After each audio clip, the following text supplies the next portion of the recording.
Praise lord అందరికీ Bible reading in 1 year July 21 నిర్గమకాండం 6వ అధ్యాయం నుండి చదువుకుందాం.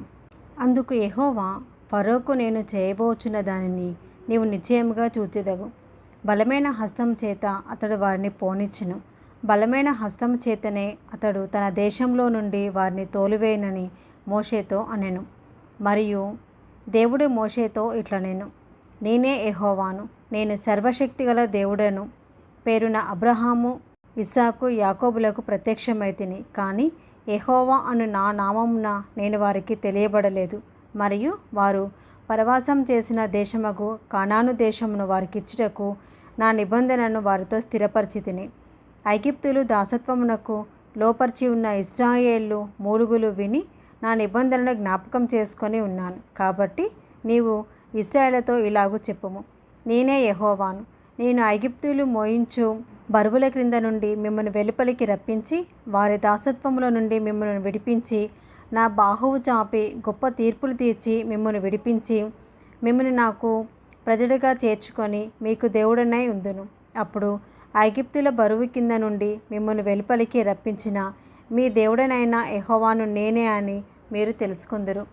నేను అబ్రహాము, ఇస్సాకు, యాకోబులకు ఇచ్చేదనని చెయ్యెత్తి ప్రమాణం చేసిన దేశంలోనికి మిమ్మల్ని రప్పించి దాన్ని మీకు స్వాస్యముగా ఇచ్చేదను. నేను యెహోవానని చెప్పుమనగా మోషే ఇశ్రాయేలుతో అలాగూ చెప్పాను. అయితే వారు మనోవ్యాకులమును బట్టి కఠిన దాసత్వమును బట్టి మోషే మాట వినరైరి. మరియు యెహోవా మోషేతో, నీవు లోపలికి వెళ్ళి ఐగుప్తు రాజైన ఫరోతో ఇశ్రాయేలును తన దేశంలో నుండి వెలుపలికి పోనీయవలెనని అతనితో చెప్పుమనెను. అప్పుడు మోషే, చిత్తగించుము, ఇశ్రాయేలీలే నా మాట వినలేదు. మాట మాంద్యం గలవాడనగు నా మాట ఫరో ఎట్లు వినునని యెహోవా సన్నిధిని పలికెను. మరియు యెహోవా మోషే అహరోనులతో ఇట్లనెను, ఇశ్రాయేలును ఐగుప్తు దేశంలో నుండి తాము వెలుపలికి రప్పించుటకై ఇశ్రాయేలీల యొద్దకును ఫరో యొద్దకును వెళ్ళవలెనని వారికి ఆజ్ఞాపించెను. వారి పితరుల కుటుంబముల మూలపురుషులు ఎవరనగా ఇశ్రాయేలు జ్యేష్ఠ కుమారుడైన రూబేను కుమారులు హానోకు, పల్లు, హెజ్రోను, కర్మి. వీరు రూబేను కుటుంబములు. షిమ్యోను కుమారులు యెమూయేలు, యామీను, ఓహాదు, యాకీను, సోహరు, కనాను. స్త్రీకి కుమారుడైన షావూలు. వీరు షిమ్యోను కుటుంబములు. లేవి కుమారుల పేర్లు వారి వారి వంశావళుల చొప్పున ఏవేవనగా గెర్షోను, కహాతు, మెరారి. లేవి 130 ఏండ్లు బ్రతికెను. గెర్షోను కుమారులు వారి వారి వంశావళుల చొప్పున లిబ్ని, షిమి. కహాతు కుమారులు అమ్రాము, ఇసహారు, హెబ్రోను, ఉజ్జియేలు. కహాతు 133 ఏండ్లు బ్రతికెను. మెరారి కుమారులు మహాలి, మూషి. వీరు తమ తమ వంశావళుల చొప్పున లేవి కుటుంబములు. అమ్రాము తన మేనత్తి అయిన యోకెబేదును పెళ్లి చేసుకొనెను. ఆమె అతనికి అహరోనును మోషేను కనెను. అమ్రాము 137 ఏండ్లు బ్రతికెను. ఇస్సాహారు కుమారులు కోరహు, నెపెగు, జిక్రి. ఉజ్జియేలు కుమారులు మీషాయేలు, ఎల్సాఫాను, సిత్రి. అహరోను అమినాదాబు కుమార్తెయు నైసోను సహోదరియునైన ఎలిషేబను పెళ్లి చేసుకొనెను. ఆమె అతనికి నాదాబును, అబీహును, ఎలియాజరును, ఈతామారును కనెను. కోరహు కుమారులు అస్సీరు, ఎల్కానా, అబియా, సాపు. వీరు కోరాహీల కుటుంబములు.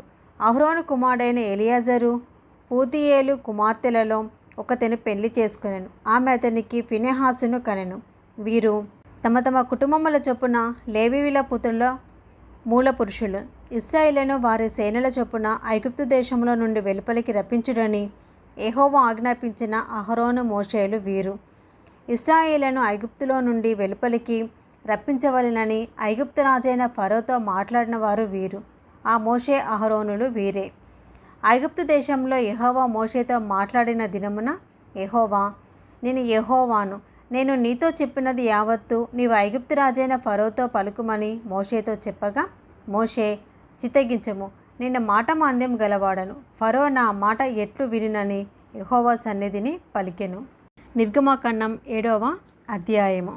కాగా యెహోవా మోషేతో ఇట్లనెను, ఇదిగో, నిన్ను ఫరోకు దేవునిగా నియమించితిని. నీ అన్న అహరోను నీకు ప్రవక్తగా నుండును. నేను నీకు ఆజ్ఞాపించినది యావత్తు నీవు పలుకవలెను. ఫరో తన దేశంలో నుండి ఇశ్రాయేలును పోనీయవలెనని నీ అన్నయ్యైన అహరోను అతనితో చెప్పెను. అయితే నేను ఫరో హృదయమును కఠినపరిచి ఐగుప్తు దేశంలో నా సూచక్రియలను నా మహత్కార్యములను విస్తరింపచేసేదను. ఫరో మీ మాట వినడు, కానీ నేను నా చెయ్యి ఐగుప్తు మీద వేసి గొప్ప తీర్పుల చేత నా సేనలను ఇశ్రాయేలైన నా ప్రజలను ఐగుప్తు దేశంలో నుండి వెలుపలికి రప్పించెదను. నేను ఐగుప్తు మీద నా చేయి చాపి ఇశ్రాయేలును వారి మధ్య నుండి రప్పింపగానే నేను యెహోవానని ఐగుప్తీయులు తెలుసుకుందురనెను. మోషే అహరోనులు యెహోవా తమకు ఆజ్ఞాపించినట్లు చేసిరి, అలాగుననే చేసిరి. వారు ఫరోతో మాట్లాడినప్పుడు మోషేకు 80 ఏండ్లు, అహరోనుకు 83 ఏండ్లు. మరియు యెహోవా మోషే అహరోనులతో ఇట్లనెను, ఫరో మీ శక్తి చూపుటకే ఒక మహత్కార్యం కనబరచుడని మీతో చెప్పినప్పుడు నీవు అహరోనును చూచి నీ కర్రెను పట్టుకొని ఫరో ఎదుట దాని పడవేయుము, అది సర్పమగును. కాబట్టి మోషే అహరోనులు ఫరో ఎద్దకు వెళ్ళి యెహోవా తమకు ఆజ్ఞాపించినట్లు చేసిరి. అహరోను ఫరో ఎదుట అతని సేవకుల ఎదుట తన కర్రను పడవేయగానే అది సర్పమాయను. అప్పుడు ఫరో తన విద్వాంసులను మంత్రజ్ఞులను పిలిపించెను. ఐగుప్తు శకునగాండ్రు కూడా తమ మంత్రముల చేత అలాగే చేసిరి.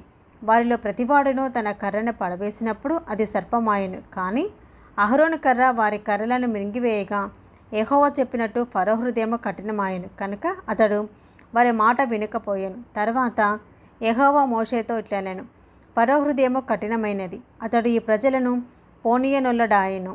ప్రొద్దున నీవు ఫరో యొద్దకు వెళ్ళుము, ఇదిగో అతడు ఏటి దరికి పోవును. నీవు అతన్ని ఎదుర్కొనుటకు ఏటి ఒడ్డున నిలిచి పాముగా చేయబడిన కర్రను చేతపట్టుకొని అతన్ని చూచి అరణ్యమందు నన్ను సేవించుటకై నా ప్రజలను పోనిమ్మని ఆజ్ఞాపించుటకు గాను హెబ్రీల దేవుడైన యెహోవా నన్ను నీ యొద్దకు పంపెను. నీవు ఇదివరకు వినకపోతివి, కాగా యెహోవా ఆజ్ఞ ఏదనగా నేను యెహోవానని దీన్ని బట్టి నీవు తెలుసుకుందువని యెహోవా చెప్పుచున్నాడు.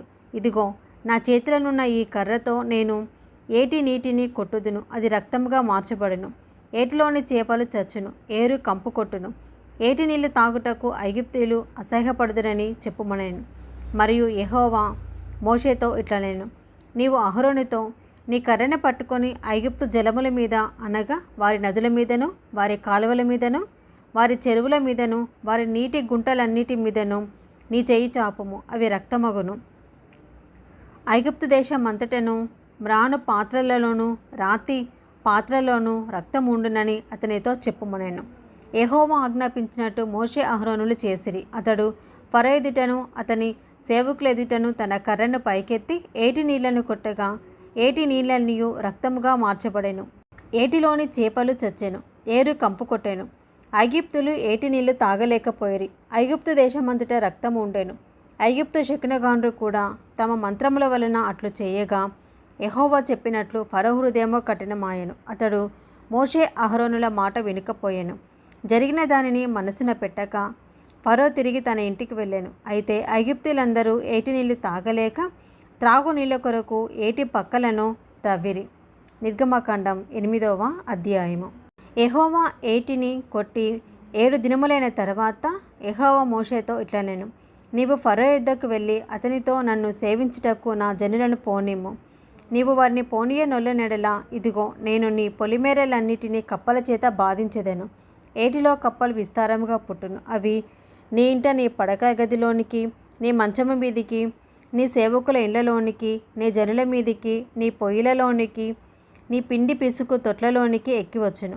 ఆ కప్పలు నీ మీదికి, నీ జనుల మీదికి, నీ సేవకులందరి మీదికి వచ్చినని యెహోవా సెలవిచ్చుచున్నాడని చెప్పుమనెను. మరియు యెహోవా మోషేతో ఇట్లనెను, నీవు అహరోనును చూచి నీ కర్ర పట్టుకొని ఏటి పాయల మీదను కాలువల మీదను చెరువుల మీదను నీ చేయి చాపి ఐగుప్తు దేశము మీదికి కప్పలను రాజేయమని అతనితో చెప్పమనగా అహరోను ఐగుప్తు జలముల మీద తన చేయి చాపాను. అప్పుడు కప్పలు ఎక్కివచ్చి ఐగుప్తు దేశమును కప్పెను. శకునగాండ్రు కూడా తమ మంత్రముల వలన అలాగు చేసి ఐగుప్తు దేశము మీదికి కప్పలను రాజేసిరి. అప్పుడు ఫరో మోషే అహరోనులను పిలిపించి నా యొద్ద నుండి నా జనుల యొద్ద నుండి ఈ కప్పలను తొలగించమని యెహోవాను వేడుకొనడి. అప్పుడు యెహోవాకు బలి అర్పించుటకు ఈ ప్రజలను అగత్యముగా పోనిచ్చేదని అనెను. అందుకు మోషే నన్ను గెలిచినట్టుగా నీవు అతిశయింపవచ్చును. ఈ కప్పల శేషము ఏటిలోనే ఉండునట్లును, అవి నీ మీదను నీ ఇండ్లలోనూ ఉండకుండా చంపబడినట్లును, నీ కొరకును నీ సేవకుల కొరకును నీ ప్రజల కొరకును నేనెప్పుడు వేడుకొనవలెనో చెప్పమని ఫరోను అడగగా అతడు రేపే అనెను. అందుకతడు, మా దేవుడైన యెహోవా వంటి వారెవరనూ లేరు అని నీవు తెలుసుకున్నట్లు నీ మాట చొప్పున జరుగును. అనగా కప్పలు నీ యొద్ద నుండి, నీ ఇండ్లలో నుండి, నీ సేవకుల యొద్ద నుండి, నీ ప్రజల యొద్ద నుండి తొలగిపోవును, అవి ఏటిలోనే ఉండును అనెను. మోషే అహరోనులు ఫరో యొద్ద నుండి బయలు వెళ్ళినప్పుడు యెహోవా ఫరో మీదికి రాజేసిన కప్పల విషయంలో మోషే అతని కొరకు మొరపెట్టగా యెహోవా మోషే మాట చొప్పున చేశాను కనుక ఇళ్లలోనేమి వెలుపలనేమి పొలములలోనేమి కప్పలు ఉండకుండా చచ్చిపోయాను. జనులు వాటిని కుప్పలుగా వేసినప్పుడు భూమి కంపు కొట్టెను. ఫరో ఉపశమనం కలుగుట చూసి యెహోవా సెలవిచ్చినట్టు తన హృదయమును కఠినపరుచుకొని వారి మాట వినకపోయాను. అందుకు యెహోవా మోషేతో, నీవు నీ కర్ర చాపి ఈ దేశపు ధూళిని కొట్టుము, అది ఐగుప్తు దేశమంతటను పేలగునని అహరోనుతో చెప్పమనగా వారు అట్లు చేసిరి. అహరోను తన కర్రను పట్టుకొని చేయి చాపి ఆ దేశపు ధూళిని కొట్టినప్పుడు పేలు మనుషుల మీదను జంతువుల మీదను ఉండెను. ఐగుప్తు దేశం అంతటను ఆ దేశపు ధూళి అంతయు పేలాయెను. శకునగాండ్రు కూడా పేలను పుట్టించవలనని తమ మంత్రముల చేత అట్లు చేసిరి, కానీ అది వారి వలన కాకపోయాను. పేలు మనుషుల మీదను జంతువుల మీదను ఉండగా శకునగాండ్రు ఇది దైవశక్తి అని ఫరోతో చెప్పిరి.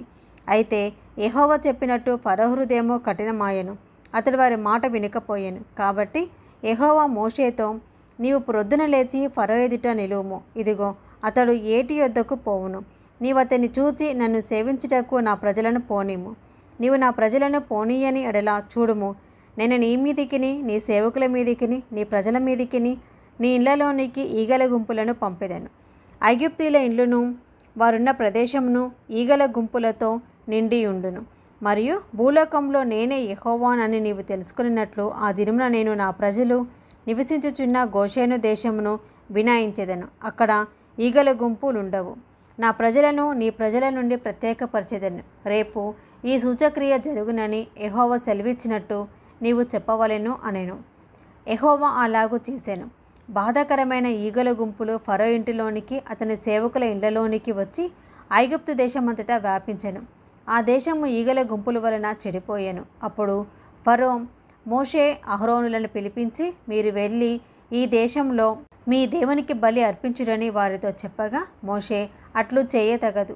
మా దేవుడైన యెహోవాకు మేము అర్పించవలసిన బలి ఐగుప్తీయులకు హేయము. ఇదిగో మేము ఐగుప్తీయులకు హేయమైన బలిని వారి కన్నులెదుట అర్పించినడలా వారు మమ్ము రాళ్లతో కొట్టి చంపుదురు కదా. మేము అరణ్యంలోనికి 3 దినముల ప్రయాణమంత దూరము పోయి మా దేవుడైన యెహోవా మాకు సెలవిచ్చినట్లు ఆయనకు బలి అర్పించుదాం అనెను. అందుకు ఫరో, మీరు అరణ్యంలో మీ దేవుడైన యెహోవాకు బలి అర్పించుటకు మిమ్మను పోనిచ్చేదను, కానీ దూరము పోవద్దు, మరియు నా కొరకు వేడుకొనుడి అనెను. అందుకు మోషే, నేను నీ యొద్ద నుండి వెళ్ళి రేపు ఈ ఈగల గుంపులు ఫరో యొద్ద నుండి అతని సేవకుల యొద్ద నుండి అతని జనుల యొద్ద నుండి తొలగిపోవునట్లు యెహోవాను వేడుకొందును, కానీ యెహోవాకు బలి అర్పించుటకు ఫరో జనులను పోనీయక ఇంకను వంచన చేయకూడదని చెప్పి ఫరో యొద్ద నుండి బయలువెళ్ళి యెహోవాను వేడుకొనెను. యెహోవా మోషే మాట చొప్పున చేయగా ఈగల గుంపులు ఫరో యొద్ద నుండి అతని సేవకుల యొద్ద నుండి అతని ప్రజల యొద్ద నుండి తొలగిపోయాను, ఒక్కటైనను నిలవలేదు. అయితే ఫరో ఈ సమయం కూడా తన హృదయమును కఠినపరుచుకొని జనులను పోనీయడాయను. ఇది ఈరోజు భాగం అండి. మొదటిసారి ఇంకా ఛానల్ ఎవరైనా చూస్తుంటే సబ్స్క్రైబ్ చేసుకునండి. పక్కనే ఉన్న బెల్ ఐకాన్ కూడా క్లిక్ చేయండి. నేను చదివి ఛానల్ అప్లోడ్ చేసిన వెంటనే మీకు నోటిఫికేషన్ వస్తుంది. అలాగే లైక్ చేయండి. మీకు తెలిసిన వారికి కూడా ఈ లింక్ షేర్ చేయండి. మీరు కూడా నాతో పాటు ఏ అధ్యాయం చదువుతున్నారు కూడా కామెంట్లో తెలియచేయండి. Praise the lord.